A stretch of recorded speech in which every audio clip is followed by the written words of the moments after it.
mengucap syukur Tuhan atas kesempatan yang Tuhan beri pada minggu pagi hari ini Tuhan untuk memuji dan memuliakan nama-Mu. Kiranya segala seruan pujian hanya bagi Engkau Tuhan. Di dalam nama Tuhan Yesus, semua yang siap memuji Tuhan katakan amin. Sekali lagi kita bawa sukacita kita di hadapan Tuhan, bahwa hanya Tuhan yang sanggup melakukan perkara yang besar atas hidup kita. Amin. Yang setuju, berikan tepuk tangan terbaik bagi Tuhan kita Yesus.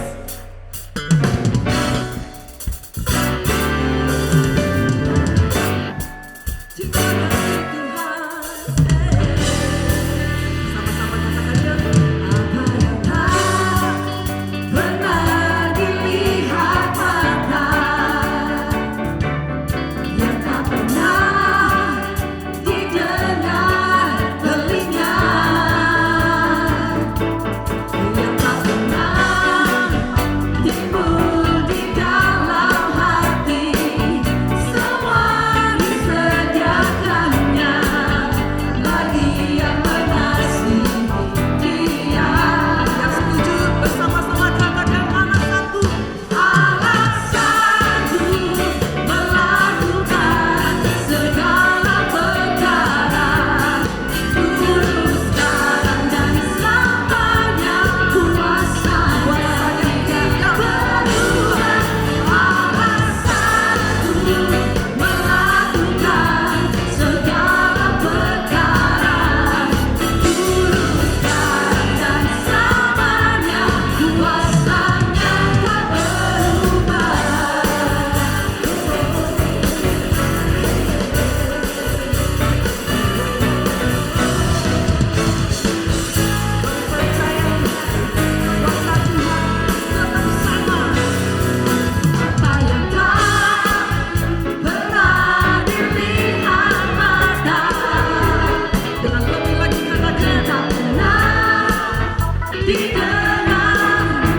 Shalom.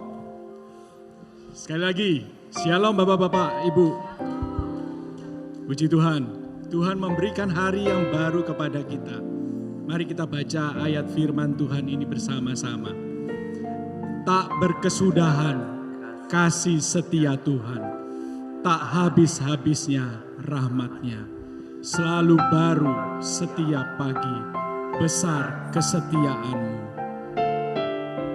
Tuhan adalah bagianku, kata jiwaku. Oleh sebab itu, aku berharap kepadanya.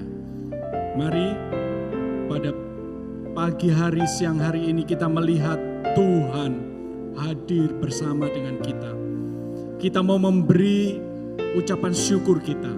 Kita mau memberi penyembahan kita yang terbaik. Ibadah itu bukan hanya kita mendengar firman, diajar, tetapi kita meletakkan hidup kita, pujian kita, penyembahan kita kepada Allah. Mari kita berdoa. Tuhan, kami mau membawa diri kami kepadamu. Tak berkesudahan kasih setiamu di dalam hidup kami. Dan kami mau membawa penyembahan kami kepadamu Tuhan. Ucapan syukur kami kepada Allah. Dan kami merindukan Engkau hadir. Engkau memimpin dari awal hingga akhir ibadah ini. Dan kami menikmati kehadiran-Mu. Kami menikmati setiap pujian dan penyembahan kami kepadamu Tuhan. Dan kami menikmati firman-Mu yang memberkati kami. Terpujilah nama-Mu Tuhan. Di dalam nama Tuhan Yesus, setiap kita yang percaya berkata, amin. Tuhan Yesus memberkati kita.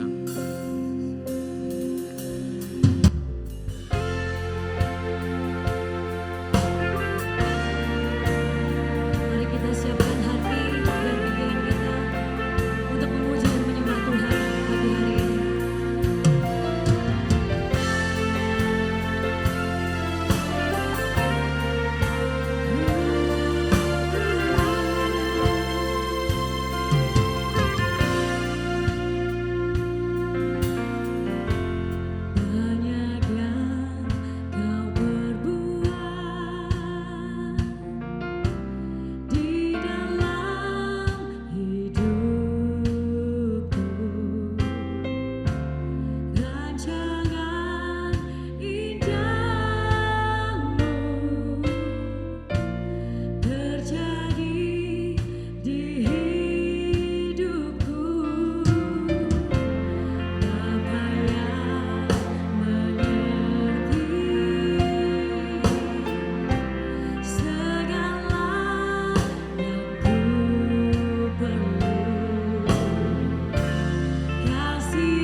bersyukur.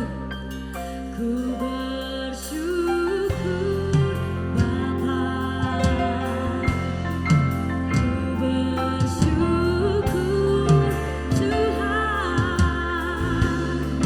buat kasih setiamu di dalam hidupku. Ku bersyukur, ku bersyukur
kuasa dan Raja mulia, menaklukkan musuh. Di mana saudara?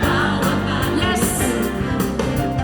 Ku pakai kuasa dan Raja mulia. Bila Allah ada bersamaku, siapa jadi lawanku? Sungguh besar Kau Tuhanku, Engkau perisai hidupku. Ku berdiri dengan iman dalam Yesus Tuhan. Kau yang memberi kemenangan, ku bersorak merayakan. Terpujilah Engkau Raja segala raja.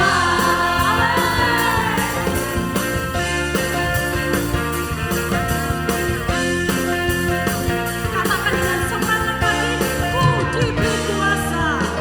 Ku diberi kuasa dan Raja mulia, menaklukkan musuh di bawah kakiku.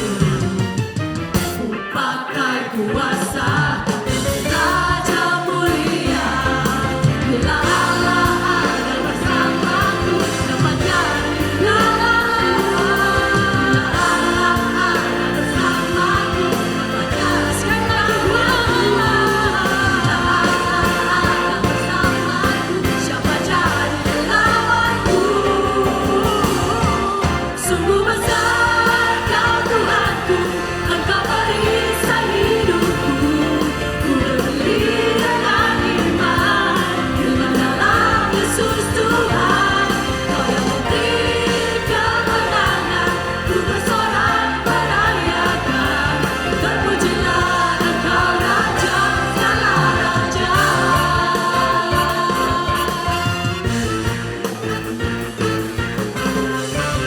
Mana tepuk tangannya buat Tuhan?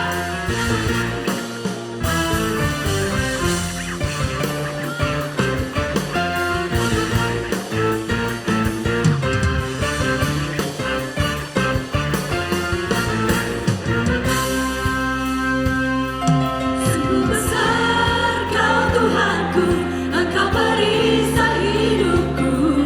Ku berdiri dengan iman dalam Yesus Tuhan. Kau yang memberi kemenangan, ku bersorak merayakan.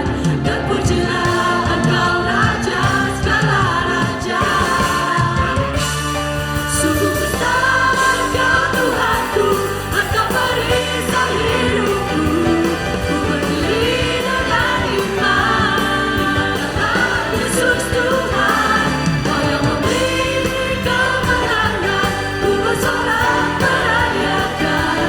Terpujilah Engkau Raja segala raja. Sungguh besar Kau Tuhanku, Engkau perisai hidupku. Ku berdiri dengan iman dalam Yesus Tuhan. Kau yang memberi kemenangan, ku bersorak merayakan. Terpujilah Engkau Raja segala raja. Terpujilah Engkau Raja segala raja. Terpujilah Engkau Raja segala raja.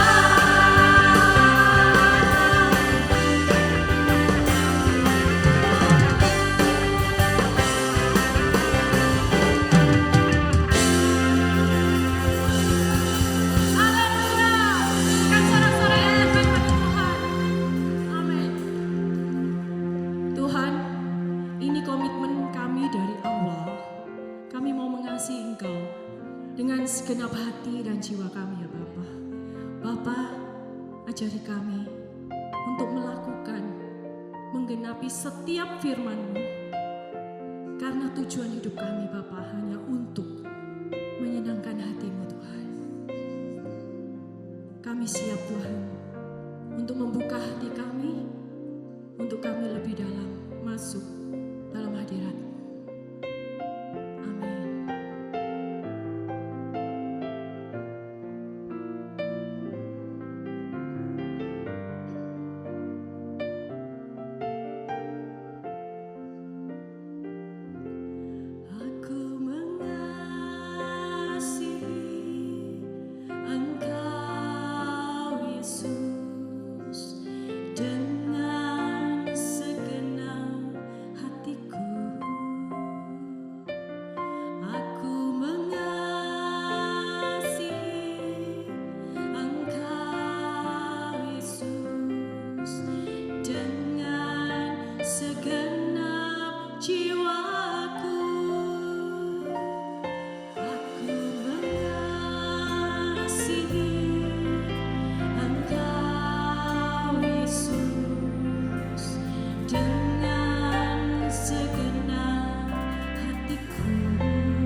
Yesus, Tuhan datang, hadir pada saat kami memuji, menyembah, hadir pada saat firman Tuhan diberitakan. Hadirlah ya Tuhan, lawat setiap jemaat. Tuhan, tidak ada yang lebih penting pada siang hari ini selain daripada kehadiran Tuhan di tengah-tengah kami. Engkaulah yang terpenting ya Tuhan. Dan untuk-Mu lah semua puji-pujian dan penyembahan yang kami nyanyikan pada siang hari ini. Hanya untuk Tuhan. Kiranya apa yang kami naikkan ini menyenangkan hati Tuhan. Berkenan di hati-Mu. Dan kiranya Engkau berfirman menguatkan setiap kami. Berfirmanlah ya Allah. Jamah kami dengan firman-Mu. Celikkan pemahaman kami, celikkan hati kami. Buka mata rohani kami Tuhan. Supaya kami bisa menjadi tidak hanya mendengar firman saja, tetapi kami menjadi pelaku-pelaku firman-Mu Tuhan. Terima kasih ya Bapa. Tuhan, sekali lagi hamba berdoa, Engkau menjamah setiap jemaat dengan kebaikan-Mu, dengan roh-Mu, sehingga setiap firman yang didengar Tuhan tidak menjadi benih yang jatuh ke tempat yang sia-sia, tapi menjadi benih yang jatuh di tempat yang tepat, yang akan bertumbuh dan menghasilkan buah berlipat kali ganda. Urapi juga hamba Tuhan yang penuh dengan kelemahan, dengan keterbatasan ini. Urapi supaya setiap kata-kata yang kuucapkan benar-benar menjadi satu firman yang hidup bagi setiap jemaat yang mendengarkan. Terima kasih Tuhan, terima kasih. Kami berserah, kami siap mendengar firman Tuhan. Di dalam nama Yesus, mari kita semua yang percaya katakan amin, amin. Saudara silakan duduk dan selamat siang. Selamat siang. Selalu merupakan kesukaan bagi saya untuk bisa melayani di Putat saudara-saudara. Karena ya ini rumah saya gitu kan ya. Ya bukan berarti yang di timur bukan, tapi nanti yang sono tersinggung soalnya saudara-saudara. Tapi kalau saya bisa pelayanan di tempat ini bisa ketemu dengan teman-teman yang ya kita enggak, ya kalau enggak minggu begini enggak ketemu saudara-saudaraku ya kan. Sejak 2017 saya sudah ditempatkan yang di timur di MDC Kelampis, dan kemudian kami pindah ke Galaxy Mall sampai sekarang. Dan ya jadi kalau tidak ketemu begini saudara-saudaraku, saya mungkin tidak ketemu dengan setiap saudara. Jadi senang sekali tidak hanya bisa melayani Anda tapi juga bisa bertemu dengan teman-teman lama. Dan thank you for your faithfulness. Terima kasih teman-teman yang begitu setia dengan MDC saudara-saudaraku. Anda ini luar biasa, karena saya mendengar cukup banyak gereja pasca pandemi ini nggak pulih saudara-saudaraku. Ada yang bubar, ada yang jemaatnya tinggal 50% saudara-saudara. Tapi MDC saya lihat sudah cukup ya pulih ya. Ya tidak banyak yang masih ketakutan atau tinggal di rumah atau ikut online. Jadi kalau saya lihat angka viewer di ibadah online kita saudara-saudaraku, saya berdoa supaya viewernya makin lama makin sedikit saudara-saudaraku. Artinya semua hadir di tempat ini, dan yang view itu orang-orang luar kota, orang-orang yang di luar, jemaat-jemaat yang di luar. Jadi dan juga kalau bagi saudara ada yang bergabung di gereja ini sesudah tahun 2017 ya, di CW pasti itu karena, dan sesudah itu saudara-saudaraku ya salam kenal, karena 2017 saya sudah ada di MDC di timur. Jadi salam kenal bagi saudara yang bergabung setelah 2017. Hari ini saya ingin menyampaikan satu tema, yaitu menjadi pelaku firman. Saudara kalau ikut konteks, edifikasinya bicara tentang bagaimana menjadi pelaku firman itu berkaitan dengan iman kita saudara-saudaraku. Tapi pada hari ini saya ingin berfokus pada bagaimana kita menjadi pelaku firman dan apa saja yang menghambat. Mengapa saudara-saudaraku walaupun kita ngerti firman tapi banyak dari kita tidak melakukannya. Bahkan saudara-saudaraku kalau boleh diteliti, masalah terbesar ya, kelemahan terbesar gereja Tuhan di seluruh dunia. The biggest problem of the church all around the world. It's not about money, it's not about anything. Tetapi karena orang-orang Kristen tidak melakukan firman Tuhan, itu masalah terbesarnya. Dan kita akan berfokus dan mencoba nanti kita akan membahas juga mengapa itu terjadi saudara-saudaraku. Jadi saudara buka telinga baik-baik, dan khotbah ini juga tadi pagi saya sempat berpikir saya akan coba balik saudara-saudaraku. Poin terakhir akan saya jadikan poin pertama itu. Saya akan coba membaliknya. Jadi mohon maaf nanti presentasinya saya lewati dulu. Habis itu saya akan kembali ya. Tapi pertama saya ingin ajak saudara membaca bagian ini tentang ya tadi ada gambarnya rumah di atas batu karang itu. Saya yakin saudara sudah pernah membaca ayat ini. Saya tidak akan bacakan ulang. Tetapi begini saudara-saudaraku. Tidak melakukan firman Tuhan itu membawa akibat yang sangat serius. Ya. Kalau saudara lihat di mana akan ada orang saudara-saudara pada saat dia ketemu Yesus, dia akan berkata Tuhan, Tuhan, dan Tuhan akan mengatakan bukan setiap orang yang berseru kepadaku Tuhan, Tuhan akan masuk ke dalam kerajaan sorga. Melainkan dia yang melakukan firman, melakukan kehendak Bapa. Dan uniknya orang-orang yang menerima teguran ini adalah orang-orang yang melayani, orang-orang yang bernubuat, berbuat mujizat, ya kan, mengusir setan saudara-saudaraku. Orang-orang yang sebetulnya saya yakin orang-orang Kristen yang baik, mestinya. Tapi rupanya tidak cukup pelayanan mereka, apa yang mereka lakukan demi nama Kristus, somehow tidak akan menjamin bahwa mereka itu betul-betul melakukan semua kehendak Tuhan saudara-saudara. Mungkin mereka melakukan kehendak Tuhan itu separuh-separuh.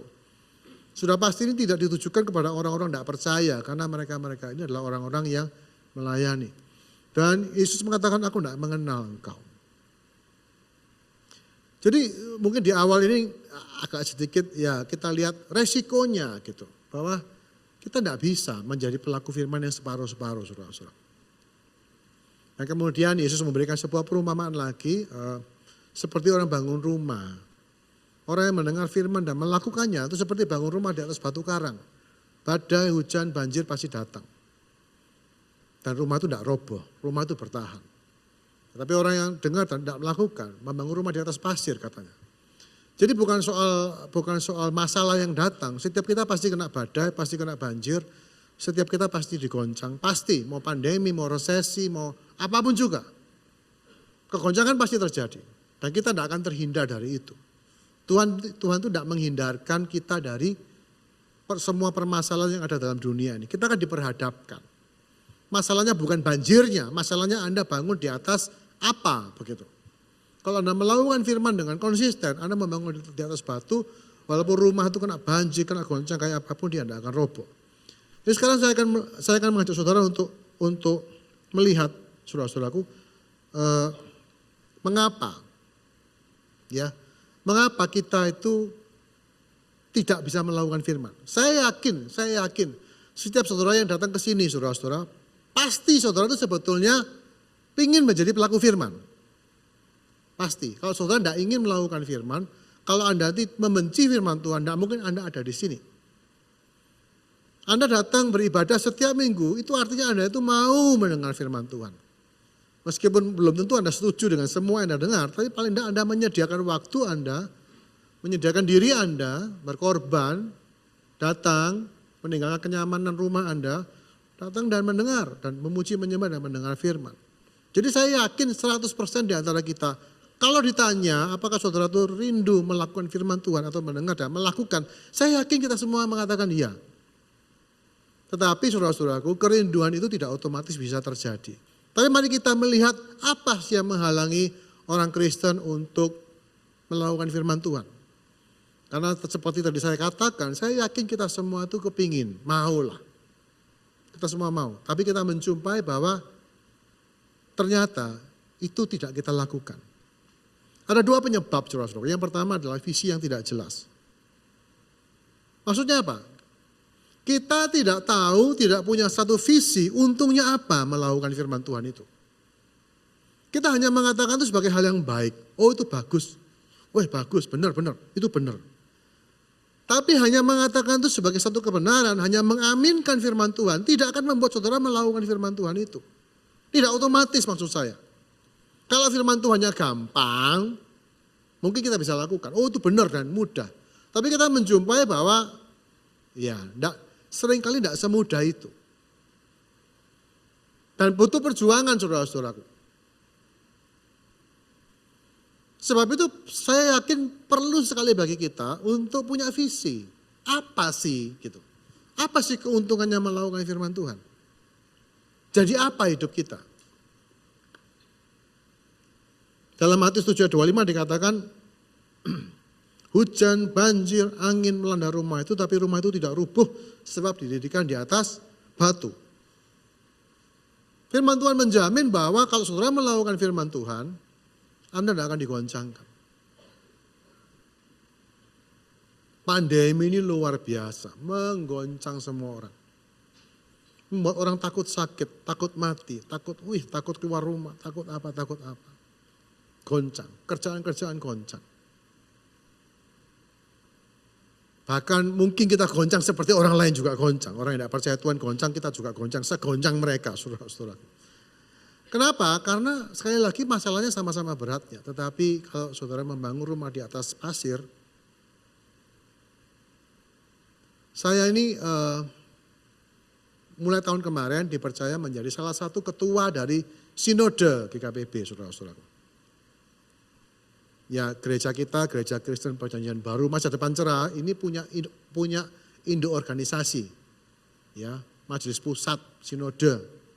Dan saya ini dipercaya menjadi salah satu ketuanya. Ada ketua umum dan saya ini ketua satunya.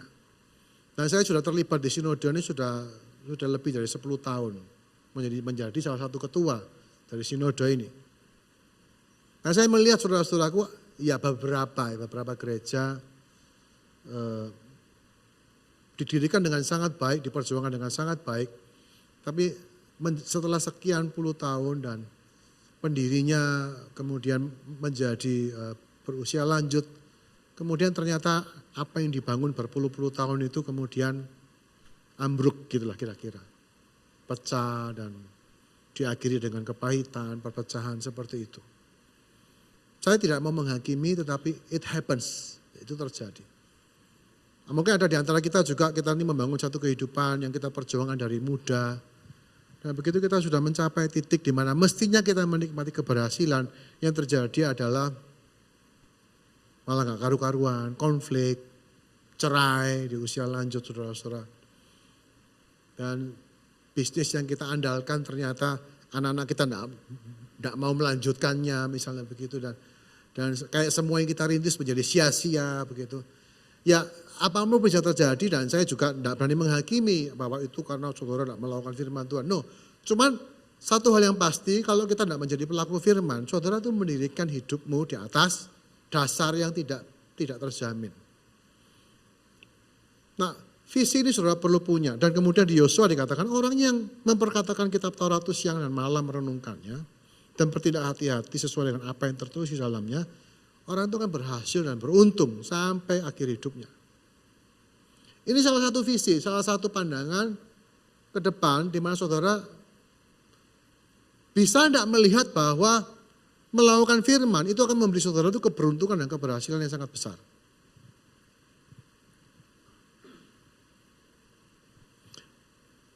Rata-rata kita akan menjumpai bahwa, waduh kalau melakukan firman, soro pak hidupku. Nah gitu. Kita melakukan firman itu boleh, tapi kita milih yang tidak ada resikonya kita lakukan, tapi kita akan menjumpai bahwa ketaatan terhadap firman Tuhan selalu ada resikonya. Itu hambatan yang pertama, kita tidak tahu apa yang kita terima, tidak bisa lihat. Pandangan kita terlalu pendek. Saudara-saudaraku memang ya gini loh, orang kalau melakukan firman Tuhan secara konsisten itu, kita kan imannya kuat, tapi kita menjumpai bahwa tambah soro hidupnya. Betul. Saya pernah ditanya orang, Pak Gus, masa kalau bisnis aku harus jujur terus. Maksudnya aku harus buka harga modalku berapa gitu. Ya kita tahu dalam bisnis tuh, kalau kita jujur ya soro kita gitu. Atau kita menjumpai, aku kalau tidak marah-marah, tidak jalan kerjaanku gitu kan. Saya tahu. Tapi begini saudara-saudaraku, memang kalau saudara melakukan firman Tuhan ya, Anda akan menghadapi situasi-situasi yang mustahil, memang. Tetapi itu artinya, dan itu menunjukkan bahwa sebetulnya kita ini tidak dirancang, hidup ini tidak dirancang untuk diperjuangkan sendirian, dengan kekuatan sendiri. Itu tidak begitu. Kita ini dirancang untuk berjalan bersama dengan Tuhan, disertai Tuhan. Jadi pada saat Anda melakukan firman dan Anda kemudian membentur tembok gara-gara Anda taat firman, itu artinya bagian Tuhan yang akan bekerja. Nah kita ini terbiasa saudara-saudaraku untuk mengandalkan kekuatan kita sendiri. Kalau bisnis, Tuhan tidak ikut-ikut, kan gitu. Kalau aku selain bisnis, aku juga ngelibat Alkitab, tidak jalan kerjaanku nanti. Mana bisa? Nah saudara perhatikan ya, orang kalau hidupnya itu mengandalkan kekuatan sendiri ya, Kalau saudara itu tidak memperhitungkan keterlibatan Tuhan, saudara berjuang dengan kekuatan sendiri, saudara akan menjumpai bahwa dosa itu perlu. Bohong itu harus.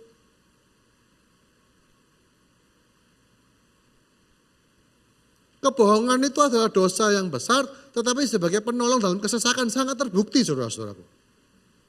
Lah kepepet bojo kita ini. Dan lolos gitu kan. Kalau kita tuh mengendalikan, kalau yang menjadi pengendali hidup itu ke kita dan kekuatan kita, saudara akan menjumpai saudara harus bohong. Harus. Saudara harus berani marah. Saudara harus berani jahat.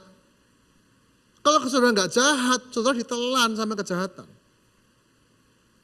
Saudara harus betul-betul berani murka. Saudara harus berani kasar sama orang, harus. Kenapa? Karena saudara, Anda itu sedang menghidupi kerajaanmu sendiri, Anda jadi rajanya. Tapi kalau saudara itu masuk dalam kerajaan Allah, saudara akan menjumpai Anda tidak perlu bohong, tidak perlu marah, tidak perlu berdosa. Meskipun kepepet. Akhirnya saudara betul-betul akan mengalami kesulitan. Tapi saya katakan setiap kesulitan yang saudara alami gara-gara saudara itu melakukan firman, itu artinya penyertaan Tuhan, pertolongan Tuhan, kehadiran Tuhan akan dinyatakan, mujizat akan terjadi. Desainnya tuh begitu, kita ini tidak pernah didesain untuk berjalan sendirian. Tapi kita manusia ini sok tahu, ya enggak, kita wah aku bisa lakukan. Nah saudara bisa bayangkan enggak, saudara punya kerjaan, Anda kan orang kerja, orang marketplace, atau Anda mahasiswa. Bisa bayangkan enggak, Yesus itu di sebelah saudara, membacking semua yang saudara lakukan. Saudara tidak usah bohong untuk dapat untung. Saudara tidak harus memanipulasi orang untuk bisa berkembang pekerjaanmu. Kenapa? Apapun saudara lakukan berhasil. Karena Tuhan di sebelah saudara. Bisa bayangin enggak? Ini visi. Paulus di Efesus mengatakan, aku berdoa supaya engkau menerima roh hikmat dan wahyu. Supaya mengenal dia dengan benar. Supaya kamu mengerti pengharapan apa yang ada dalam panggilanmu itu. Betapa kayanya kemuliaan bagian yang ditentukannya bagi orang-orang kudus. Dan betapa hebat kuasanya bagi kita yang percaya. Paulus berdoa, orang-orang Kristen itu harus melek, terima hikmat, terima wahyu. Supaya bisa ngelihat apa yang Tuhan sediakan bagi orang-orang yang mau melakukan firman-Nya. Ini visi kalau nggak jelas, saudara nggak punya kekuatan. Anggap ya. Jadi apa? Saudara, kalau saudara ingin menjadi pelaku firman, sekali lagi, ya, saudara harus punya satu visi, satu pandangan. Kalau aku melakukan firman Tuhan, betul-betul kerjaanku kira-kira jadi seperti ini. Tidak ada miso-miso di kerjaan. Tidak ada nipu, tidak ada bohong. Semua janji ditepati. Ya di atas ya, tidak di atas tidak. Nah saudara kemudian mengambil seluruh pengajaran Kristus, menjadikan itu culture dalam perusahaan saudara. Integritas, kesucian, tidak ada lagi pelecehan, tidak ada lagi penghinaan, tidak ada sikut-sikutan. Persaingan bisnis diatur dengan sehat, dengan kasih Allah. Apa kalau saudara mendoakan kompetitor saudara, artinya saudara itu bisa melarat? Tidak, doakan kompetitor saudara. Doakan orang-orang yang memusuhi saudara. Lakukan firman Tuhan. Dan visinya apa? Anda akan terima kemuliaan yang tidak ada taranya. Tidak mungkin bangkrut perusahaanmu. Tidak mungkin. Kenapa? Yesus ada di situ. Amin. Mana bisa Yesus hadir di perusahaan saudara terus bangkrut? Tidak mungkin saudara-saudara. Tidak mungkin aja. Dan semua staf saudara akan bekerja dengan damai, dengan sukacita. Yang kedua, nah ini yang jarang disadari, kebiasaan. Saudara sadar tidak sadar ya, manusia itu makhluk yang dikendalikan oleh kebiasaannya, bukan oleh prinsip-prinsipnya. Saya ini bergerak atas dasar prinsip Pak, enggak. Anda dan saya bergerak atas dasar kebiasaan, habit. Kebiasaan itu sesuatu yang Anda lakukan tanpa mikir. Karena dilakukannya tidak mikir, maka prinsip tidak bekerja. Kalau sudah dikondisikan. Contoh, waktu Rasul Petrus pada malam terakhir itu. Petrus bilang, Tuhan kemanapun aku tidak akan meninggalkan kau. Yesus bilang, malam ini juga kamu akan tergoncang dan semua kamu akan meninggalkan saya. Petrus bilang, tidak mungkin Tuhan, aku ini kagum, aku ini mengabdi kepadamu, mati pun aku bersedia. Saudara percaya nggak Petrus itu sungguh-sungguh berniat dengan ucapannya? Ya kan, dia mengasihi Yesus, dia mau menyerahkan nyawanya. Saya yakin percaya, tapi Yesus bilang gini, malam ini juga Petrus, sebelum ayam berkokok, kamu akan menyangkal aku 3 kali. Dari mana Yesus tahu? Ya, dia punya karunia nubuat. Tapi begini, Yesus tahu siapa Petrus dan dia tahu Petrus itu kalau sudah didesak di titik tertentu, dia akan menyangkal. Itu habit, itu sudah terpola dalam dirinya.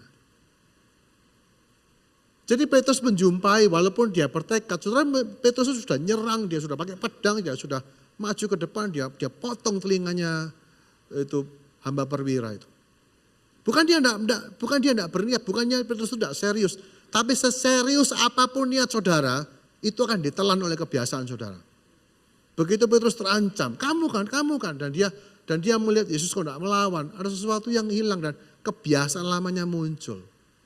Aku enggak kenal dia. 3 kali dia ulang. Hanya memastikan bahwa kita semua dikendalikan oleh kebiasaan. Berapa banyak dari kita saudara-saudaraku sudah bisa, aku enggak mau marah. Aku enggak mau marah Tuhan, enggak mau marah Tuhan. Aku mau sabar, kasih aku kesabaran. Hati-hati doa minta kesabaran. Biasanya hari itu pasti ada gara-gara saudara-saudaraku. Cobaan kalau enggak percaya.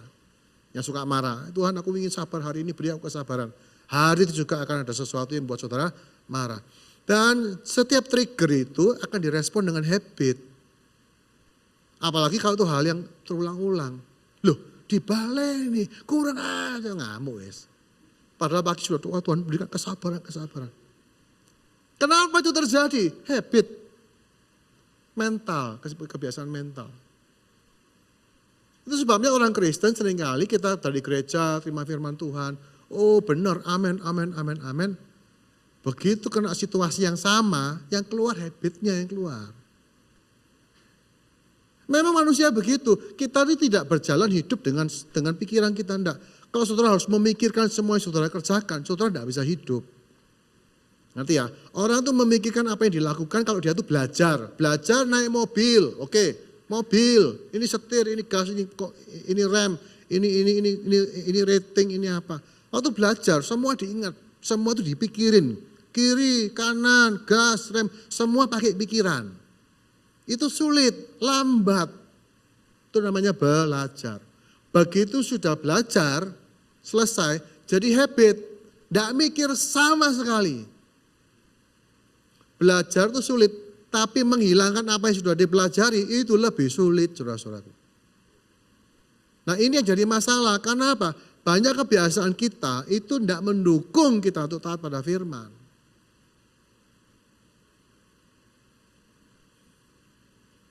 Saya anjurkan saudara dalam bagian ini membaca Markus pasal yang keempat, baca 1 pasal untuk merenungkan ini. Yang pertama kebiasaan apa? Mengabaikan firman. Ya, dalam Markus 4 ayat 15. Jadi saudara-saudaraku tadi apa tentang melakukan firman itu kita banyak ambil dari Markus pasal yang keempat. Ya, 4 ayat 15. Orang yang di pinggir jalan tempat firman itu ditaburkan adalah mereka yang mendengar firman lalu datanglah iblis dan mengambil firman yang baru ditaburkan di dalam mereka. Jadi Yesus itu mengajarkan tentang seorang penabur, dia mengajarkan tentang perumpamaan seorang penabur. Dan penabur itu menaburkan dan ada benih jatuh di pinggir jalan, benih yang jatuh di tanah berbatu, di semak duri dan di tanah yang baik. Kemudian murid-murid tanya dan Yesus menjelaskan ini artinya. Nah, mari kita melihat penjelasan Yesus itu dan kita hubungkan dengan habit kita. Manusia itu punya habit mengabaikan, take it for granted. Karena kita memang tidak punya kemampuan untuk berfokus pada segala sesuatu. Hal-hal yang sudah kita biasa, kita abaikan. Saya ini kan tiap hari minum obat, diabetes, ya kan. Sering lupa, sudah minum apa belum ya, gitu saudara-saudara. Minum betul, nggak ingat. Karena saudara sudah otomatis, tidak mikir. Karena nggak dipikir, nggak ingat. Karena nggak ingat, dia akhirnya cenderung mengabaikan. Nah, kebiasaan ini berat untuk firman. Dan ini biasanya terjadi pada orang-orang yang familiar, pada orang-orang yang sudah kenal firman. Hamba-hamba Tuhan bahkan. Jatuh ke tanah berbatu, tidak lama kalau firman itu tidak segera diserap dalam tubuh kita, saudara-saudaraku, diambil sama iblis, hilang. Lupa. Familiarity ini loh saudara-saudara. Merasa tahu. Dalam gereja itu ya kadang-kadang ya kita sebagai gembala yang khotbah tiap minggu gitu ya. Ya jemaat itu kan mungkin mikir, ini lagi saudara-saudara. Wis ngerti aku khotbahnya apa. Ngomong ini aku wis tahu gitu. Dan saudara-saudara, kita perlu belajar bahwa nanti bagaimana efek firman itu bukan dari pembicaranya, tapi dari saudara. Itu nanti poin yang kedua. Nanti setelah ini kita bahas. Sikap Anda menentukan apakah firman itu jadi apa dalam hidup saudara. Kalau Anda mengabaikan, iblis dengan cepat akan ambil firman itu. Pengabaian ini kebiasaan. Kenapa? Sekali lagi, kita itu makhluk manusia walaupun cerdas, kita tidak mampu kok berkonsentrasi dalam berbagai area sekaligus. Sebagian besar yang kita lakukan tidak pakai mikir, pakai sepatu, pakai celana, mandi, sikat gigi, naik mobil, nyetir mobil, gini-gini. Kita baru mikir kalau meeting gitu. Tapi sudah bayangkan, ada ratusan aktivitasmu setiap hari, 95%, 98%, saudara tidak pakai mikir. Ya itulah manusia. Dan apa yang tidak dipikirkan itu diabaikan. Dalam arti saudara kalau saudara tidak sengaja berfokus pada itu, saudara akan dengan segera melupakannya. Sama saat teduh tiap hari. Tiap hari, biasa. Lewat aja saudara-saudara. Apalagi di tengah-tengah kelimpahan firman pada hari-hari ini. Di gadget kita ada banyak sekali renungan-renungan singkat. Semua pada ngirim renungan saudara-saudaraku. Bukan salah. Tetapi dengan banyaknya itu, dengan ya kitab Amsal bilang orang kenyang itu menginjak-injak madu. Orang kenyang mengabaikan madu, meremehkan, take it for granted. Sebab itu saya anjurkan saudara-saudara yang punya bangunlah sebuah disiplin saudara-saudara, di mana Anda tuh merenungkan sungguh-sungguh. Nggak usah banyak, nggak usah, ya ada jemaat-jemaat yang punya target baca Alkitab setahun, ya enggak? Setahun satu Alkitab, bagus. Tetapi saat saudara sudah menyelesaikan target hari itu, saudara ambil satu perikop, jangan satu ayat, satu perikop, satu kisah. Terenungkan itu sehari, 2 hari, 3 hari, 4 hari, seminggu, tidak apa-apa saudara-saudaraku. Sementara saudara melanjutkan target saudara, tapi saudara berhentilah di bagian itu dan renungkan. Tuhan ini maksudnya apa? Artinya apa untuk aku sekarang? Minta Roh Kudus terangi untuk memilih yang mana. Jangan belum apa-apa sudah lewati, belum apa dilewati. Jujurnya tidak banyak berguna. Saudara kalau cuma baca, ngelewati tok ya tanpa merenungkan. Pokok kejar target. Ya saudara khatam Alkitab selesai. Bukan jelek enggak, tapi tidak terlalu berguna untuk perubahan rohani saudara. Saudara tidak akan banyak bertumbuh dengan cara itu. Karena sekali lagi benih itu tidak bisa cuma digeletak terus hilang gitu saudara. Enggak. Renungkan. Dan itu perlu waktu, perlu usaha. Mengabaikan. Yang kedua saudara-saudaraku adalah ini dia, kenyamanan. Demikian juga benih yang ditabur di tanah yang berbatu-batu ialah orang yang mendengar firman dan segera menerima dengan gembira, senang dengan firman, tapi mereka tidak berakar dan tahan sebentar. Tidak berakar, dangkal. Kenapa? Akan datang penindasan dan penganiayaan karena firman itu. Dan mereka segera meninggalkan, murtad. Saudara, tadi saya bilang kita menjumpai bahwa melawan firman mendatangkan kesulitan, ya enggak? Ya kita mungkin tidak ngomong aniaya zaman perjanjian baru, saudara dikejar, dibunuh mungkin enggak. Tapi dalam kerjaan, dalam bisnis, orang yang melakukan firman itu susah memang. Mungkin saudara tidak akan sekaya orang-orang lain. Saya percaya, mungkin ya, saudara kalau konsisten melakukan firman, saudara mungkin tidak akan sekaya hari ini, mungkin saja. Tapi kurang juga sudah pasti enggak. Nah banyak orang tidak bersedia meninggalkan kenyamanan ini. Kenyamanan ini kebiasaan nyaman saudara-saudaraku. Itu kebiasaan yang sulit sekali untuk dipatahkan. Saudara tahu bahwa masalah terbesar orang Kristen bukan karena mereka tidak tahu apa yang benar. Mereka tidak terdorong, tidak kepingin, tidak kuat, tidak mampu, tidak mau, tidak tahu kenapa. Pokoknya nggak dilakukan aja. Simpelnya tuh begini loh, simpelnya nih sederhananya. Saudara-saudara kita kalau dari kita nih mungkin ada yang kena kolesterol, diabetes kayak saya gitu kan. Kolesterol, darah tinggi, diabetes, apa. Kita kalau ditanya tahu nggak cara untuk membereskan? Tahu. Jaga makan, olahraga, hidup sehat, istirahat cukup, minum air yang banyak. Tahu, tahu. Bisa melakukan, mestinya bisa. Dilakukan? Enggak itu. Kenapa? Kita berhadapan dengan kebiasaan. Ya kan. Saya mengagumi saudara-saudara yang di hari ini kayak Pak Stevi ini. Maraton saudara-saudara, maraton dong. Orang bisa maraton itu enggak sembarangan, 42 kilo enggak sembarangan. Diperlukan bukan tekad ya, satu visi. Visi tentang apa yang aku terima kalau aku menang, aku menyelesaikan, tidak usah menang, menyelesaikan maraton. Saya dengar orang yang kalau sudah pernah menyelesaikan maraton, tidak akan kapok, akan cari terus lomba maraton. Betul Pak Stevi? Tidak akan jerah, duh kesel aku, kapok aku, tidak ada saudara-saudaraku. Kemenangannya itu membuat ketagihan gitu. Saya percaya sama, saudara kemenangan dalam Tuhan kalau saudara rasakan, saudara tidak akan berhenti. Tetapi sekali lagi, habit itu tidak bisa dikalahkan dengan tekad. Tidak bisa. Saudara harus membangun satu kebiasaan yang baru. Kebiasaan apa? Hidup tidak nyaman mungkin. Anda mungkin perlu membiasakan diri punya disiplin rohani untuk membuat hidupmu tidak terlalu nyaman misalnya. Dan itu setiap kebiasaan itu hanya bisa dipatahkan oleh kebiasaan baru. Bukan dengan tekad.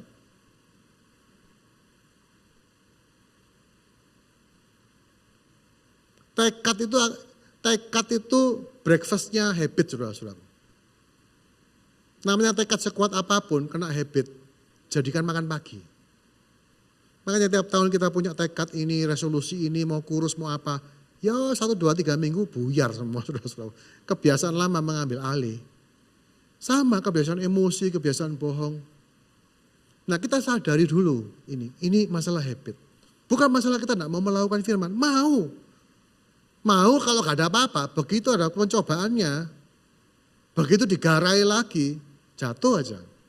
Jadi saudara kalau ada hari ini mengalami di mana saudara itu sebetulnya Tuhan, aku ini pingin taat, aku ini pingin tidak marah-marah, aku pingin hidup kudus dan segala macam. Tapi setiap kali jatuh. Saudara jangan kecewa, jangan usah heran. Itu biasa bukan jatuhnya. Terjadi karena apa? Your habit taking over. Ya kan. Jadi caranya apa Pak? Bangun kebiasaan baru. Nanti yang poin ketiga itu. Tapi kenyamanan ini saudara-saudaraku, membuat kita tidak pernah bisa berakar. Mengapa waktuku tinggal 10 menit? Sebentar, ini masih. Aduh, saya sebenarnya sudah bertekad tadi. Tapi tidak biasa khotbah pendek soalnya. Ya itu, sudah bertekad khotbah pendek, tapi ya panjang aja saudara-saudaraku. Hidup rumit saudara-saudaraku. Dan yang lain ialah yang ditaburkan di tengah semak duri, yang mendengar firman itu kekhawatiran dunia, tipu daya kekayaan, keinginan akan hal yang lain. Masuklah menghimpit firman itu sehingga tidak berbuat. Ini juga habit hidup complicated gitu. Jangan bangga kalau ada orang menyebut saudara sebagai you are a complicated person. Tapi kita di zaman modern, super modern, zaman ultra modern ini kita tuh melihat orang yang polos itu sebagai orang bodoh. Ya kan, kayak anak kecil, goblok itu orang. Saudara Anda keliru. Yesus itu pernah bilang kalau kamu tidak menjadi seperti anak-anak ini, kamu tidak bisa masuk kerajaan sorga. Saudara boleh percaya boleh enggak, hidup itu tidak serumit itu. Alkitab mengatakan Allah itu menjadikan manusia itu polos, straight. Tapi manusia itu yang nyari bulat karepe dhewe. Itu di Amsal. Allah itu menjadikan manusia itu sebetulnya polos. Begitu Anda melakukan firman Tuhan itu sederhana kok. Baca Matius 5, 6, 7 itu loh. Jangan marah, jangan berzina, jangan bersumpah palsu, jangan gitu. Simple, hormati orang tuamu, jangan menonjolkan diri. Kasihlah musuhmu, ampunilah mereka. Simple. Tapi yang simple-simple itu kalau dilakukan, orang dunia akan bilang saudara bodoh kamu. Ya itu tadi saya katakan. Tanpa Tuhan, kita akan menjumpai bahwa dosa itu perlu. Tetapi kalau saudara hidup dengan dosa terus menerus, Anda tidak bisa menjadi pelaku firman. Anda akan ditelan oleh kebiasaan ini. Oke, sekarang kita, terus gimana gitu kan. Ini kan hambatannya. Kita kembali ya. Ini aja deh, langsung aja. Saudara kalau baca di Markus 4 tadi, Yesus mengatakan jadi setelah dia memberitakan tentang perumpamaan itu, murid-murid tanya, Tuhan apa artinya perumpamaan ini? Yesus bilang, waduh kalau kamu nggak ngerti perumpamaan ini, bagaimana kamu bisa mengerti perumpamaan yang lain gitu. Jadi ini kayak landasannya gitu. Yesus mengatakan orang membawa pelita bukan supaya ditempatkan di bawah tempayan, atau gantang atau di bawah tempat tidur, melainkan supaya ditaruh di atas kaki Dian, sebab tidak ada sesuatu yang tersembunyi yang tidak akan dinyatakan dan tidak ada sesuatu rahasia yang tidak tersingkap. Barang siapa mempunyai telinga untuk mendengar, hendaklah ia mendengar. Lalu ia berkata lagi, camkanlah apa yang kamu dengar, ukuran yang kamu pakai untuk mengukur akan diukur kepadamu, dan di samping itu akan ditambah lagi kepadamu, karena siapa yang mempunyai kepadanya akan diberi, tapi siapa yang tidak mempunyai apapun juga yang ada padanya akan diambil daripadanya. Kalimat-kalimat ini diucapkan di bagian lain dalam konteks memberi, saudara-saudaraku. Tapi ini konteksnya tentang firman. Jadi dikatakan tidak ada rahasia yang tidak dibuka. Maksudnya apa sih? Bukan soal rahasia kita itu pasti akan dibongkar sama Tuhan, bukan. Maksudnya setiap firman itu akan diungkapkan sama Tuhan. Tidak ada firman yang tersembunyi, itu tidak ada. Oke? Tetapi saudara-saudaraku, Yesus bilang kalau kamu punya telinga, dengar. Dan perhatikan bagaimana cara kamu mendengar. Camkanlah apa yang kamu dengar. Take heed to what you hear. Maksudnya gini, saudara harus berusaha untuk mengerti. Dan ukuran yang kamu pakai untuk mengukur akan diukur kepadamu. Barang siapa punya akan diberi, yang nggak punya akan diambil.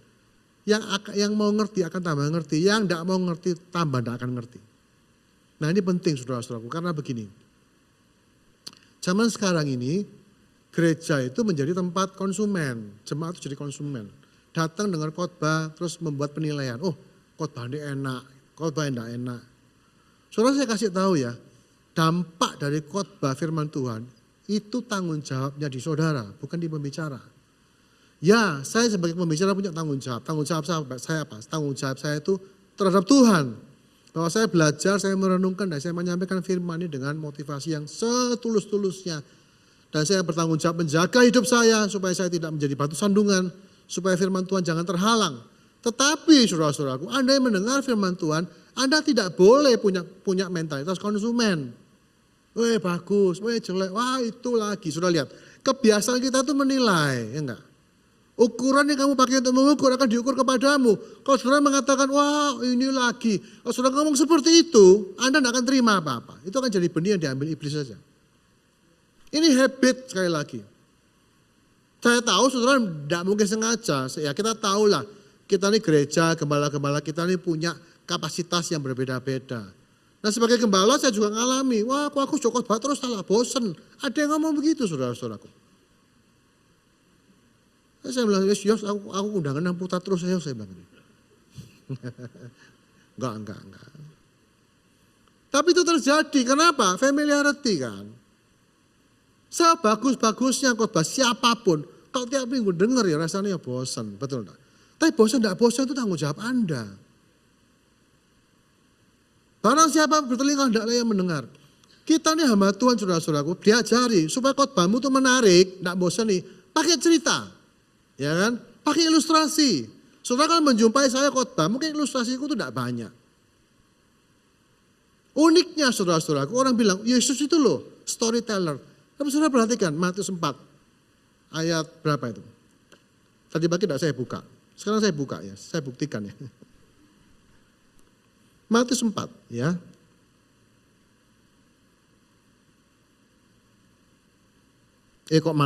Markus 4.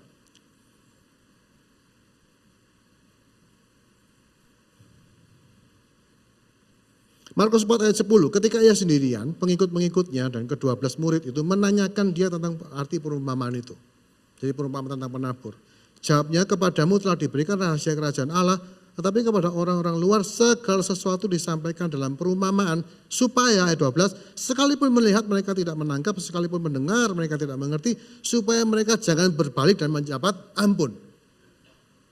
Jadi cerita itu dipakai sama Tuhan perumpamaan-perumpamaan supaya orang itu tidak mau ngerti, tidak usah ngerti saudara-saudara.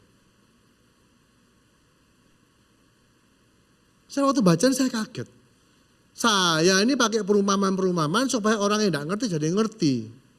Yesus pakai perumpamaan supaya orang yang tidak mau mengerti, tidak berusaha mengerti, tidak mengerti betulan. Jadi tanggung jawab bagi saudara untuk menggali dan mencerna itu tanggung jawab yang serius. Saudara tadi melihat, tadi saya kasih hambatan-hambatan di depan toh. Hambatan kebiasaan. Anda tidak punya visi. Anda harus mendefinisikan betul, Tuhan kalau aku dapatkan firman, apa yang terjadi? Kalau aku hidup sesuai firman, ini yang terjadi dalam hidupku. Itu menjadi visi, kejar. Dan yang kedua, kebiasaan-kebiasaan saudara itu harus saudara patahkan. Dengan cara apa? Anda setiap kali dengan firman, renungkan. Dikatakan, ku renungkan firman-mu siang dan malam. Kenapa saudara merenungkan firman Tuhan siang dan malam? Untungnya apa? Saya tanya. Untungnya apa? Hafal firman Tuhan itu untungnya apa? Memang Yosua bilang kamu akan berhasil dan beruntung. Ya, tapi praktisnya apa? Gini saya kasih tahu ya. Salah satu dampak kalau saudara betul-betul itu menghidupi firman Tuhan. Anda itu melakukan firman sebagai kebiasaan. Tadi itu berdosa kebiasaan. Sama. Kita melakukan firman juga tidak pakai mikir. Gitu. Jadi firman itu jadi gampang. Ngampuni itu gampang. Hidup kudus itu gampang. Jujur itu gampang.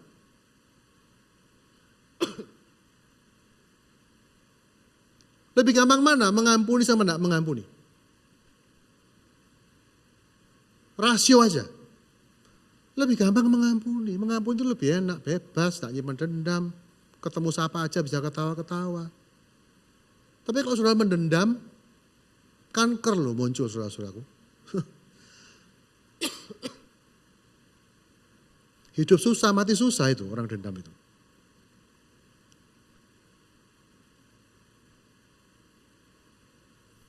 Nah kita ini sebagai murid Kristus, kita tuh punya target ya. Target kita tuh gini, kita menjadi pelaku firman itu tidak pakai usaha. Saudara kalau berusaha melawan firman, saudara pasti gagal. Kata kuncinya itu berusaha. Anda berusaha melawan firman, Anda pasti gak berhasil. Berhasil 1-2 kali ini gagal lagi, karena pakai usaha. Kalau mau berhasil terus, tidak boleh usaha. Alias apa? Firman itu sudah betul-betul menyatu, Anda tuh tidak punya mikiran lain selain melakukan firman. Jadi begitu disakiti orang, sakit, tapi yang muncul Tuhan ampuni mereka. Tuhan kasih aku belas kasihan kepada orang ini. Itu munculnya otomatis, tidak pakai usaha. Jadi kalau saudara misalnya disakiti orang gitu, sakit hati, jengkel, terus sabar Gus, sabar, ojo lo Gus, ojo lo, sabar. Itu tidak akan bertahan lama. Jadi kemenangan orang Kristen itu Anda tuh melakukan firman itu tidak pakai usaha. Kenapa? Biasa, jadi habit. Kata kuncinya itu habit. Kalau saudara habit itu menghalangi saudara, Anda harus mulai mematahkan habit itu dengan apa? Ya ini tadi saudara. Tidak ada firman yang gak disingkapkan, semua pasti terbuka. Sudahlah, pasti dibukakan. Tinggal Anda mau cari apa enggak.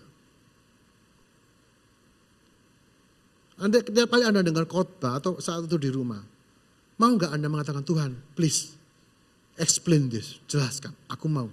Dan saudara mungkin tidak usah baca Alkitab. Maksudnya tidak usah baca renungan banyak-banyak. Satu aja, renungkan sampai saudara itu dapatkan dan hafalkan. Saya dorong saudara itu menghafal firman Tuhan.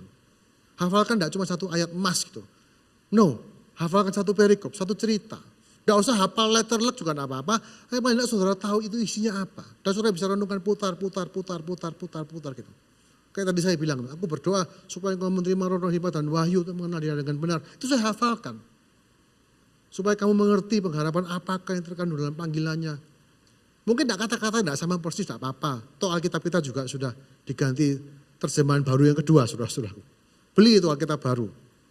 Beda bahasanya, lebih enak bahasanya, saudara-saudara. Tapi saya ini memang ayat-ayatnya karena malas nulis, saya copy paste dan belum ada soft copy-nya, TB2 itu. Tapi bagus bahasanya. Tidak sama, ada bedanya dikit-dikit. Jadi hafalkan intinya aja. Tapi begitu saudara menghafalkan, begitu saya menghadapi tantangan, yang muncul itu sudah otomatis. Nah kalau saudara-saudaramu berjalan bersama dengan Tuhan, setiap kali firman itu bicara, insya Allah saudara-saudara. Begitu sudah digarai, diganggu, dipancing, yang muncul itu bukan dosa, yang muncul itu firman. Ya kan? Sekali lagi, ini bukan proses yang pendek, karena kita ini dilahirkan dalam dosa. Kalau kepepet bojo, kepepet ngamuk, saudara-saudaraku. Itu sudah kebiasaannya. Nah, gimana kalau kepepet dan kemudian saudara mengatakan tetap yang benar? Itu butuh satu kehidupan yang direndam dalam firman Tuhan. Dilatih pelan-pelan, langkah demi langkah. Sabar kecil-kecil dulu. Sampai satu kali saudara dimaki-maki di depan umum dan saudara bisa tenang dan dalam hati mengatakan, Tuhan tolonglah orang ini.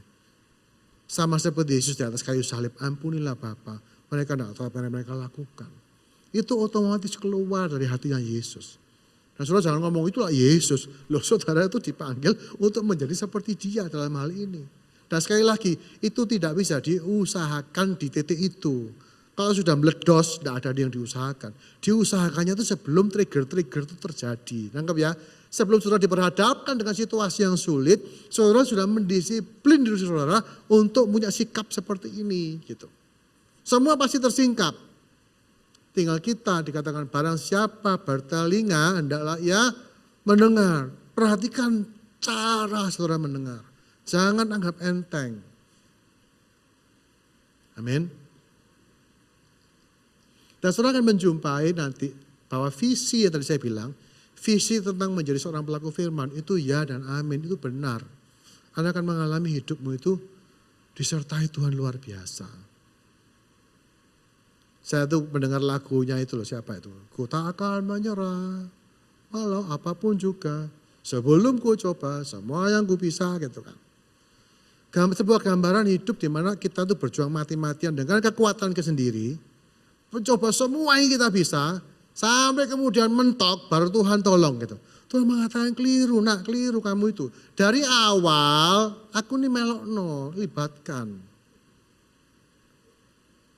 Dari awal, seremeh apapun pekerjaan saudara, saudara jangan ngomong Tuhan kalau ini aku bisa sendiri, Tuhan tidak usah melok-melok. Jangan ngomong begitu. Sekali lagi, makanya Tuhan bilang, renungkan firman itu siang dan malam. Izinkan firman itu meresap sehingga apapun yang saudara kerjakan dan lakukan dalam Kolose pasal yang ketiga, Anda melakukannya di dalam nama Yesus.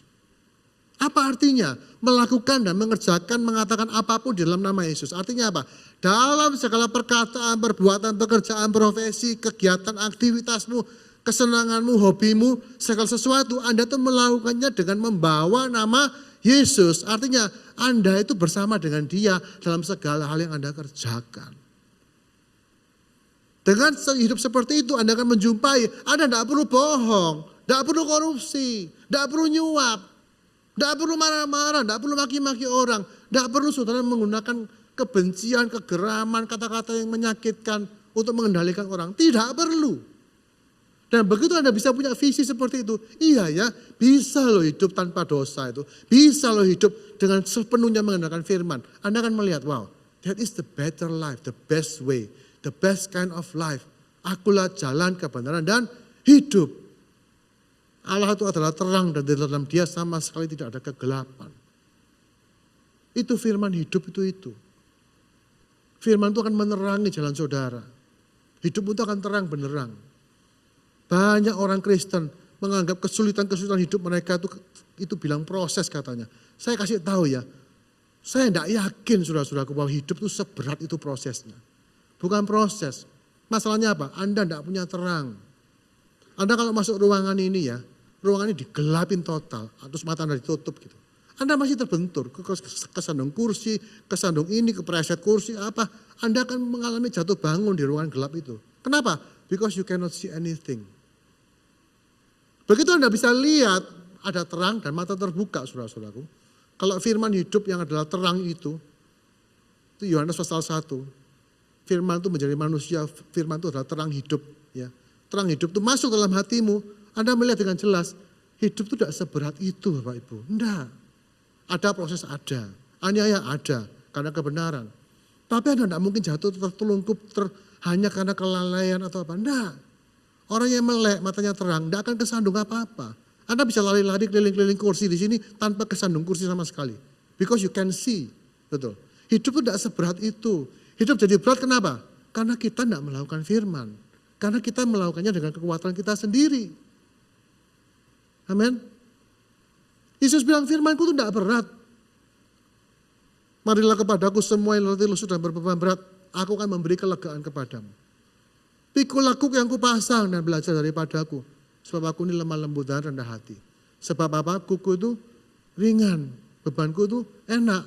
Enak dan ringan saudara-saudaraku. Hidup ikut Tuhan itu begitu. Kalau berat, itu karena kita tidak taat. Udahlah. Dikala hidup terasa berat. Ya tidak taat soalnya. Karena kita kompromi. Amin. Dan yang mau mengerti akan lebih mengerti. Nah itu dia. Barang siapa mempunyai kepadanya akan diberi. Kalau saudara punya sikap haus dan sikap mau merenungkan firman dengan sungguh-sungguh. Oh, tidak ada terang tersembunyi bagi saudara. Pelita, Yesus bilang, aku tuh menyalakan pelita. Tidak untuk disembunyikan di bawah tempat tidur. Artinya apa? Tuhan tuh mau menerangi hidup saudara. Karena dengan terang tuh Anda bisa berjalan dengan aman, tepat, tidak salah jalan. Anda bisa tahu mesti apa dalam terang itu. Dan Tuhan tuh mau dia kasih terangnya kok, dia kasih firmannya kok. Cuman kita tuh mesti cari, itu loh masalahnya. Mental konsumen itu tidak bisa dipakai di gereja. Tidak bisa, saudara harus menjadi seorang searcher, pencari, seeker, cari. Barang siapa mencari akan mendapat, mengetuk akan dibukakan, meminta akan diberikan. Jadi kita bukan cuma buka terus Tuhan dulang gitu. Tidak, saudara-saudaraku. Itu bayi namanya. Anda harus gali dan lakukan pelan-pelan. Amin. Saya rasanya berhasil nih tepat waktu. Kita berdoa yuk. Haleluya. Terima kasih Tuhan, terima kasih. Saudara-saudaraku, saya tahu keterbatasan waktu dan segala macam, tetapi saya juga yakin apa yang dibagikan pada siang hari ini, biarlah Tuhan sendiri yang menerangi hati saudara. Sekali lagi saudara-saudaraku, tanggung jawab untuk menghidupi firman, untuk menerima firman.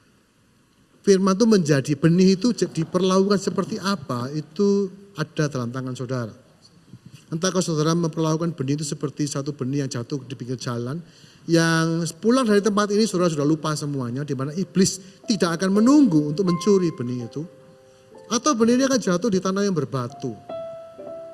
Kita terbiasa dengan zona nyaman, kita yang suka kenyamanan, kenikmatan. Kita tidak mau susah. Dalam dunia ini saudara-saudaraku, kalau saudara tidak mau susah, saudara harus berdosa.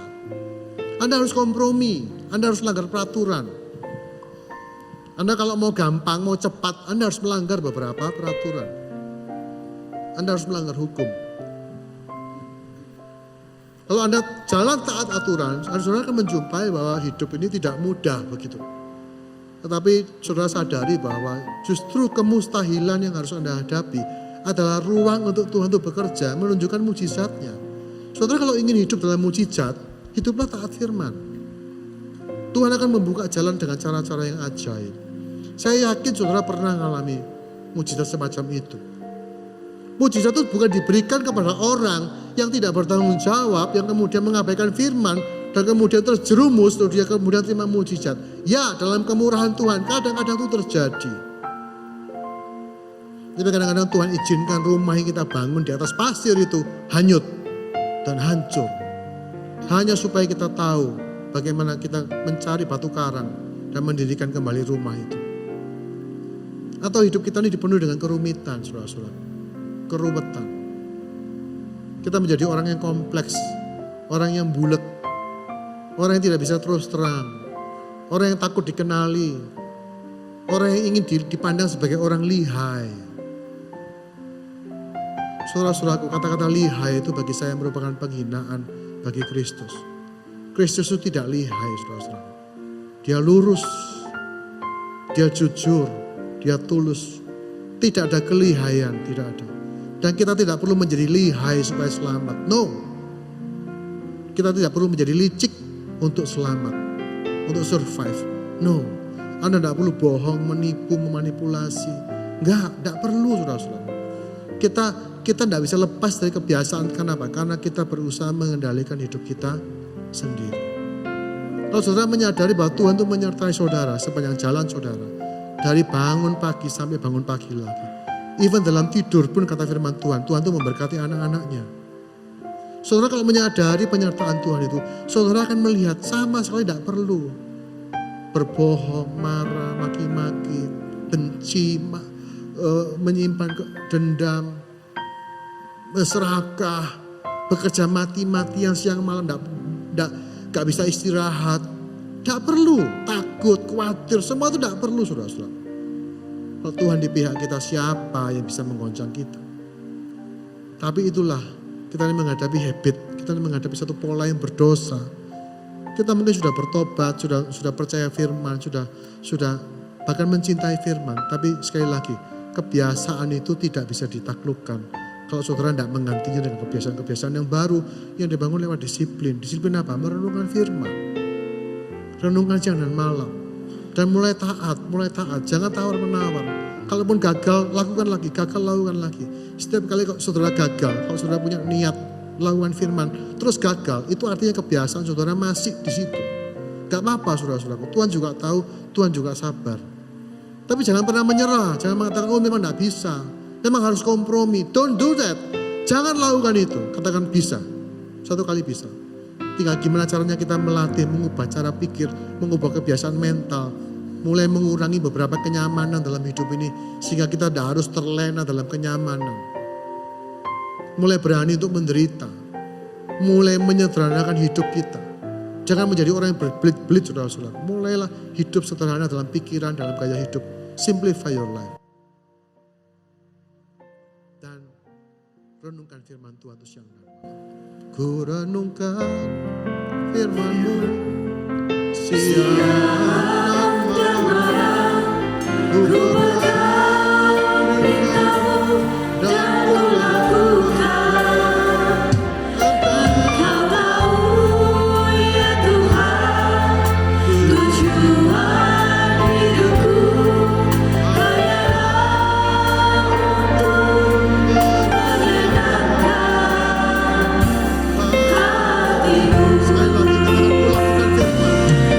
Renungkan firman-Mu siang dan malam. Ku pegang perintah-Mu dan ku lakukan. Engkau tahu ya Tuhan, tujuan hidupku hanyalah untuk menyenangkan hatimu. Saudara-saudaraku, saya percaya waktu Anda menerima visi ini, waktu Anda mendapatkan satu gambaran masa depan tentang kehidupan seorang pelaku firman, the next step adalah decision, keputusan. Putuskan. Bisa, tidak bisa, itu urusan kebiasaan. Tapi tanpa keputusan, Anda tidak punya langkah awal. Ya kan? Make decision. Lagu ini sebuah keputusan. Aku memerenungkan dan melakukan segala perintah. Putuskan. Dan izinkan Roh Kudus memimpin saudara langkah demi langkah. Jangan kecewa kalau saudara gagal. Sekali lagi, kita ini menghadapi kebiasaan seumur hidup. Memberontak, tidak percaya, khawatir, pingin enak, egois, familiarity, menilai orang rendah, mengabaikan firman. Itu sudah jadi habit dan itu tidak gampang, saya tahu. Tapi keputusan itu perlu di depan. Nah, setelah keputusan, saudara temukan caranya, langkah-langkahnya apa. Saya tidak bisa jelaskan di sini. Tapi itu akan melibatkan disiplin rohani. Singkat. Anda mulai membangun disiplin rohani. Merenungkan firman siang dan malam itu disiplin rohani. Membaca, saat teduh saudara harus dibangun hari demi hari. Pagi saat teduh, malam ambil waktu untuk berdoa. Dan belajar, saya pernah sharing di sini bagaimana mengarahkan pikiran itu terus terarah kepada Tuhan. Itu disiplin. Dan itu perlu dilatih. Sementara melakukan disiplin itu masih bisa gagal dalam berbagai hal praktis, ya. Tapi saudara kalau berdisiplin, satu kali saudara akan heran. Dulu kalau aku dibeginikan aku marah. Tapi begitu terjadi lagi, tiba-tiba kemarahan itu sama sekali gak muncul gitu. Itu saudara lihat, Anda sudah mastering itu, sudah menguasai itu. Saudara akan menjumpai bahwa hidup sesuai firman Tuhan itu sangat mungkin. Dan justru paling mudah, paling enak saudara-saudara. Sekali Anda merasa enak, Anda akan kecanduan, akan kepingin terus lebih lagi untuk melakukan firman Tuhan yang lain. Dan selamat, betul, Anda akan menikmati hidup Anda sampai akhir hidup Anda. Amin. Mari kita berdoa. Tuhan, kami hari ini, siang hari ini, hamba berdoa melalui firman itu Tuhan, kami semua mau ambil keputusan. Kami akan merenungkan firman Tuhan siang dan malam itu. Dan melakukan segala perintah. Kami mau mengatakan seperti lagu ini, aku mengasihi Engkau Yesus. Because we love you, we do everything you said. Kami lakukan semua firman. Dan kami juga ingin membangun satu disiplin-disiplin rohani, puasa, disiplin untuk berdiam diri, disiplin belajar, baca buku rohani, disiplin melayani, disiplin untuk Tuhan, untuk menyederhanakan hidup kami, disiplin untuk menahan mulut kami. Berbagai disiplin rohani kami mau belajar untuk mulai lakukan. Karena hanya dengan disiplin itu, kebiasaan yang berpuluh-puluh tahun ini pelan-pelan akan bisa dikikis satu demi satu. Sehingga kami akan menjumpai bahwa jalan kerajaan sorga itu sungguh-sungguh nikmat, sungguh-sungguh enak, jauh melampaui semua yang dijanjikan oleh dunia ini. Berkati jemaat-Mu Tuhan dengan firman-Nya, biarlah setiap kami yang ambil keputusan siang hari ini, kami hidup sesuai dengan keputusan itu sampai pada waktu di mana kami berjumpa dengan Engkau. Dan kami akan menerima kata-kata, baik sekali perbuatan-Mu, hamba-Ku yang setia. Masuklah, turutlah dalam kebahagiaan Tuhan-Mu. Kami rindu mendengar kalimat itu diucapkan dari mulut Sang Juru Selamat yang sudah menebus kehidupan kami. Terima kasih. Sebentar kami juga akan memberi persembahan. Tuhan berkati setiap tangan mempersembahkan. Kami memberi dengan satu keyakinan bahwa hidup ini berlangsung karena penyertaan Tuhan. Kami beruntung berhasil bukan karena kekuatan kami, tapi karena Tuhan itu menyertai kami. Dan kami ingin mempersembahkan dengan hati yang penuh syukur, dengan sukacita. Kami melihat persembahan kami sebagai kesempatan, suatu momen untuk kami menyembah Tuhan dengan apa yang paling dekat dengan hati kami, yaitu harta kami. Kiranya Engkau disenangkan, biarlah hati Tuhan disenangkan.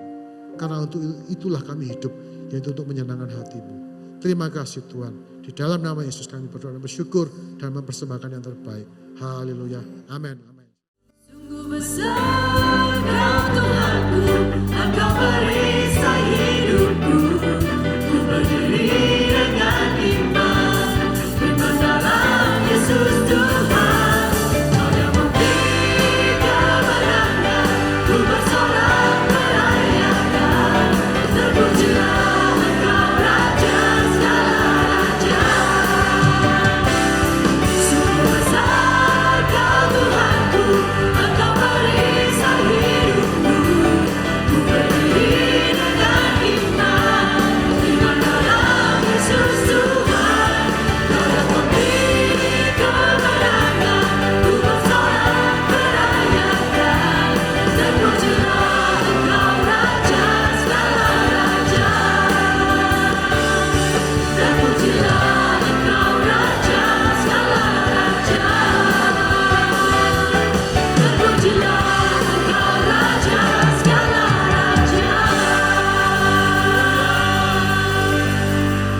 Haleluya, mari kita berdoa saat ini.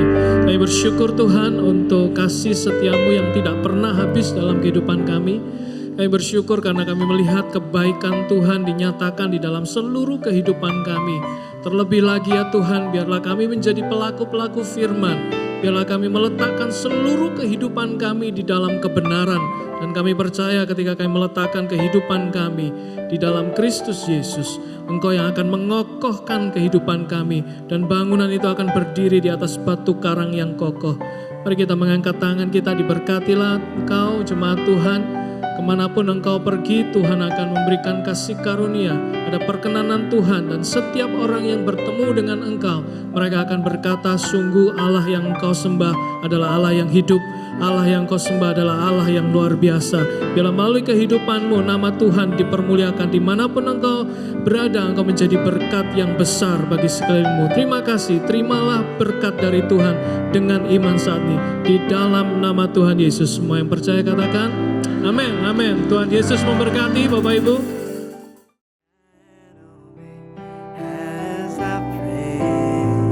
As I pray, let your spirit come upon me.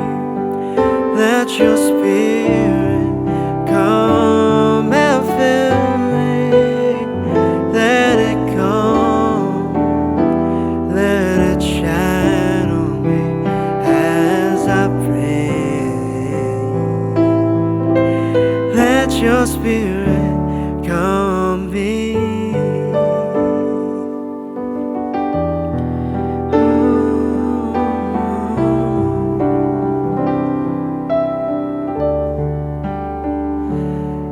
as I come into your court.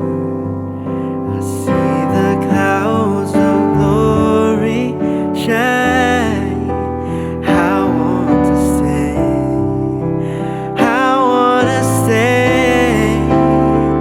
Let your spirit come upon me. Let your spirit come and fill me. Let it come. Let it shine on me as I pray. As I pray. Let your spirit come upon me. Let your spirit come and fill me. Let it come. Let it come on me as I pray. Let your spirit come on me. Let your spirit come upon me. Let your spirit come and fill me. Let it come. Let it come on me as I pray. As I pray. Let your spirit come upon me. Let your spirit come and fill me up. Let it come. Let it come on me as I pray. Let your spirit come on me.